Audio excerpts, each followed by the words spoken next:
So given that, spectrum is divided into different bands. You've got, something typical that everybody recognizes, the AM broadcast band. That's down around, 1.5 megahertz. Your FM band is up around, 89 to 106 megahertz. So it gives you kind of an idea. TV is, well, I'll get into TV in a minute when we get to the 800 band. But just to give you some common references for frequency bands. For LMR, for public safety, we have allocations that we can license in what's called low band, which is 30 to 50 megahertz.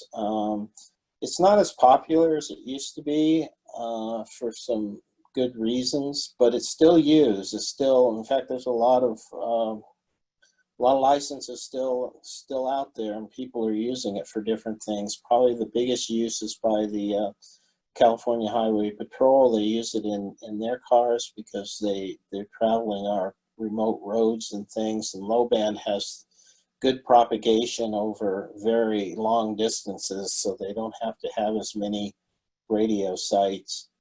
But it's very poor for trying to use it as a portable radio. VHF 150 to 160, that's very, very popular still.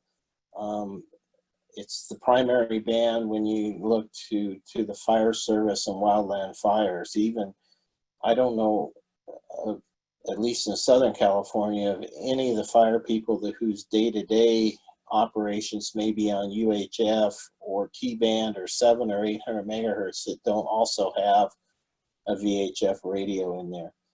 The VHF band is, along with low band, is a shared frequency band. You don't get exclusive use of a frequency. And I'll explain that a little bit more too. UHF 450 to 470 is the same way. It's shared.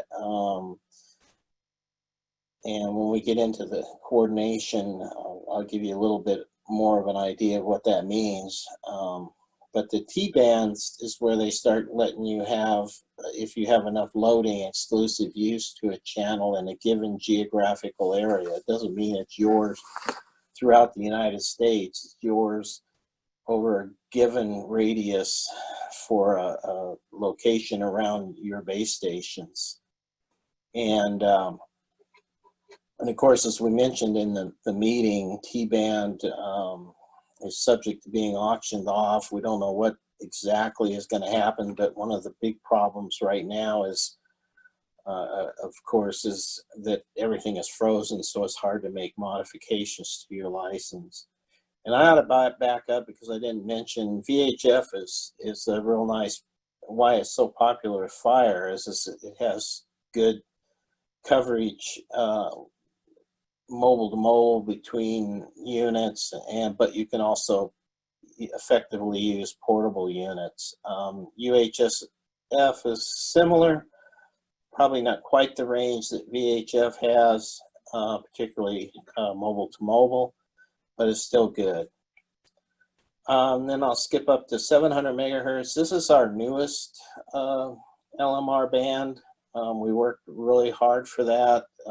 It was done through a process called, through what they call an advisory committee. We did, it was, PISWAC was the acronym for it, but it basically went over all the needs for public safety for more spectrum, and out of that, the FCC granted us, it was actually 24 megahertz of spectrum. Now it's broken up, so it's 6 megs. Well, it's 12 megs for narrowband and 12 megs for the broadband, which makes up the FirstNet, a major portion of the FirstNet spectrum for broadband data. Dave? Yeah. Excuse me, I see a typo. It's 30 meg separation, not 35. Oh, you're right. I did goof. Yeah, it is 30 megs. Thank you. I tried to catch those. I caught the 45. I had it wrong on the 45 megs down below.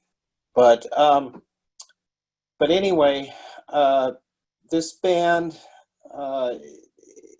well, it's good. It has good building penetration, works well with portables along with the 800 band, that sort of thing. You do get exclusive use, and it's under, we'll talk about it a little bit more, it's under the regional planning that it works, that you're, you go through a regional plan process to have to license a frequency or a channel at 700, which is also the case for the 800 NIPS pack.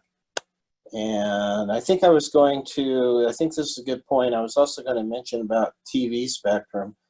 This spectrum up here, well, T-band obviously is in the middle. It's called T-band because it's TV channels that have been repurposed for land mobile radio use in certain geographical areas. Los Angeles, basically Los Angeles County is one of those areas. But 700, 800, actually it starts, as you notice down there at the bottom, the interleaved, and it applies to also the NIPS pack. The mobile operation is 45 below, so it starts at 806. That used to be TV spectrum. There used to be TV channels that went all the way up to TV channel 88, and they took them away way back when they figured out TV didn't need that much. And then they went through another process that freed up the 700 megahertz spectrum from TV when they changed over to digital TV and repacked all the TV stations. And they're actually doing it even more to free up more spectrum for more broadband data. That's been going on for several years too. So that's where all this spectrum came from. The older bands, the 30 to 50, the 150 band, VHF, and the UHF, they've been around for, well, long before I started in the business too.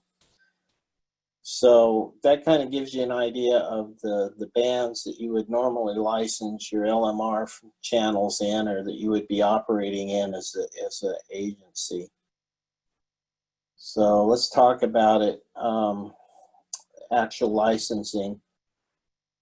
Any new or modified or modifications, applications need frequency coordination. Basically, if you want to get the technical terms, it's either a minor modification, which means it's some type of administrative change. You may be changing your control point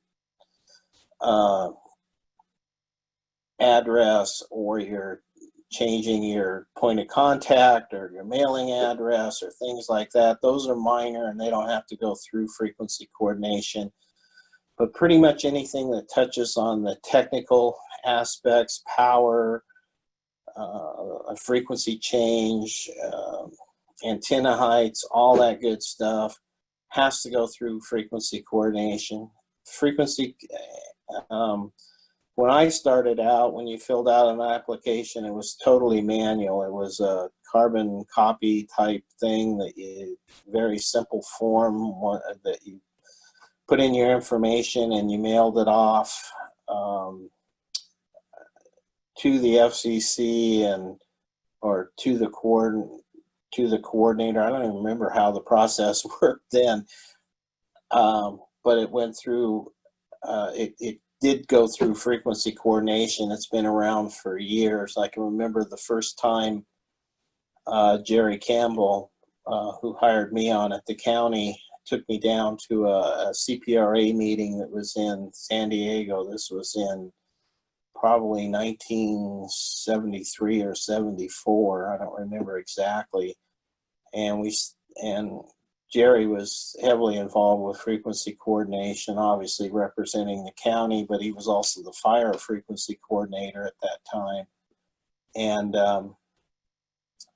so it got to that, and let me tell you, there was some heated discussions over whether you needed another channel or not, and whether this was good or not. It was a lot more animated than what we do now today.